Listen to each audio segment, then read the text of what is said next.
Hello বন্ধুরা, আজকে তোমাদের সাথে এই দেখো শেয়ার করছি আমার বাবার ছাদ বাগানটা। খুব সুন্দর করে দেখো বাবা গাছপালাগুলো লাগিয়েছে। এই দেখো বেগুন গাছে বেগুন হয়েছে। গত বছর আরও বেগুন হয়েছিল, এই বছর অনেকটাই কম।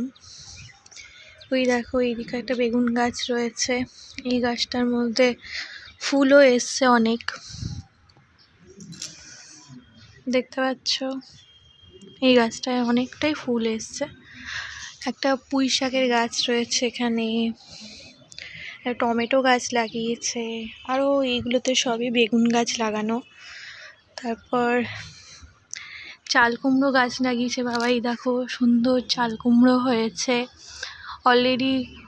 অনেকগুলো চাল কুমড়ো কিন্তু আমাদের খাওয়া হয়ে গেছে, এখনও দেখো চাল কুমড়ো হচ্ছে, এই যে ফুল হচ্ছে, চাল কুমড়ো হবে আরও। এদিকে সিম গাছ রয়েছে, এই দেখো সিম গাছের ফুল দেখতে পাচ্ছ তোমরা। সিম গাছ এরকম করে একটা মাচা করে দিয়েছে যাতে গাছগুলোর উঠতে সুবিধে হয়। তো এই দেখো সাইডে সিম গাছ রয়েছে, যে সিম। আর এদিকে ফুলের গাছ তো রয়েছেই। এইটার মধ্যে ধনেপাতা হবে বলে ওই ধনেপাতার বীজগুলো সব বুনে দিয়েছে।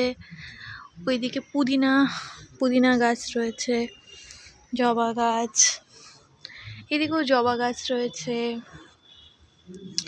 এটা তো অ্যালোভেরা। এখানে সাদা জবা রয়েছে, একটা পিঙ্ক কালারের জবা গাছ হয় ওটা রয়েছে।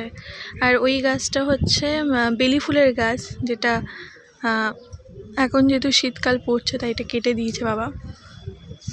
গরমের সময় বেশ অনেক ফুল হয়।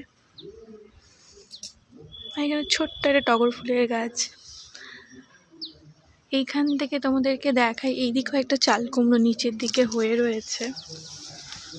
এই দেখো, এই যে আমাদের এই জায়গাটা গ্যারেজের ছাদটা রয়েছে, এই গ্যারেজের ছাদের মধ্যেও হয়েছে। এই যে দেখতে পাচ্ছ তোমরা, ওই যে এই গ্যারেজের ছাদটাতে পুরো চাল কুমড়ো গাছের ছেয়ে গেছে। কি ভালো লাগে এরকম, যখন নিজের হাতে লাগানো কোনো কিছুতে যখন ফলন হয় ভীষণ ভালো লাগে।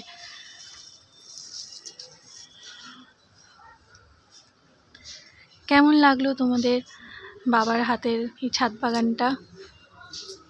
অবশ্যই কমেন্টস করে জানিও। চলো আজকের মতো টাটা।